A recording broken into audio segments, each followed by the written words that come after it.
Pria ini membuang boneka silikon berumur bertahun-tahun ke tempat sampah. Bahkan mengatakan kepada pacarnya untuk tidak menggunakannya lagi. Tapi Cody tidak tahan, karena dia sudah berteman baik dengan Barbara. Bisa ngobrol tentang segala hal di belakang pacarnya. Jadi Cody diam-diam membawa Barbara pulang. Tapi pada hari itu, perkataan Barbara membuat Cody berkeringat dingin. Barbara bilang dia ingin membunuh pacarnya, karena pacarnya tidak hanya merampas masa depannya, tetapi juga merusak beberapa komponen di tubuhnya.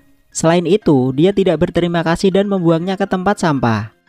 Setelah mendengar ini, Cody menjadi takut dan segera mengganti topik pembicaraan. Untuk menghapus amarah di hati Barbara, Cody pergi ke supermarket dan membeli komponen yang benar-benar baru. Setelah kembali ke rumah, Cody memberikannya kepada Barbara sebagai hadiah. Barbara terkejut melihat komponen yang begitu halus. Inilah yang dia inginkan. Di bawah bimbingan seksama Barbara, Cody mulai mengganti suku cadang untuk Barbara. Tapi semakin Cody berpikir, dia semakin marah. Dia sedang mendadani mainan pacarnya. Tepat setelah itu, Cody selesai mengganti komponen. Dia hendak membuang bagian-bagian lama. Tapi Barbara berkata, dia ingin menyimpannya sebagai kenang-kenangan. Lagi pula, semuanya telah menemaninya melewati waktu begitu lama. Jadi Cody membuat kalung, dikenakan di leher Barbara. Hari itu, Cody dan Barbara sedang mengobrol di tepi kolam renang. Dan mata Barbara tertarik pada pria berambut pirang.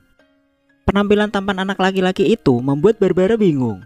Dia meminta Cody untuk membantu mengelabui pria itu agar masuk ke kamar.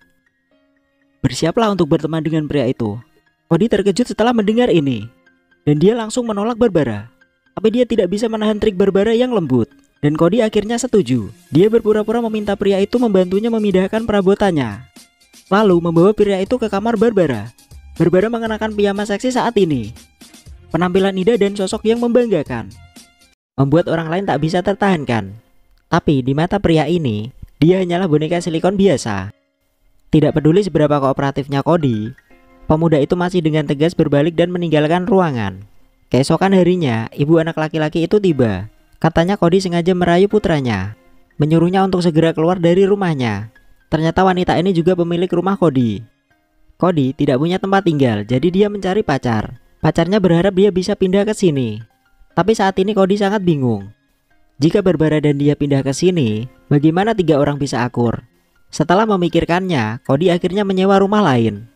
Tapi keesokan paginya, Cody mengetahui bahwa Barbara tidak lagi berbicara. Ini membuat Cody merasa kesepian. Cody kemudian mencari psikiater. Kemudian dokter bilang tentang situasinya. Dokter menentukan Cody menderita skizofrenia. Dia memberitahu Cody bahwa Barbara tidak pernah berbicara. Semuanya ada dalam imajinasinya saja. Serem anjir.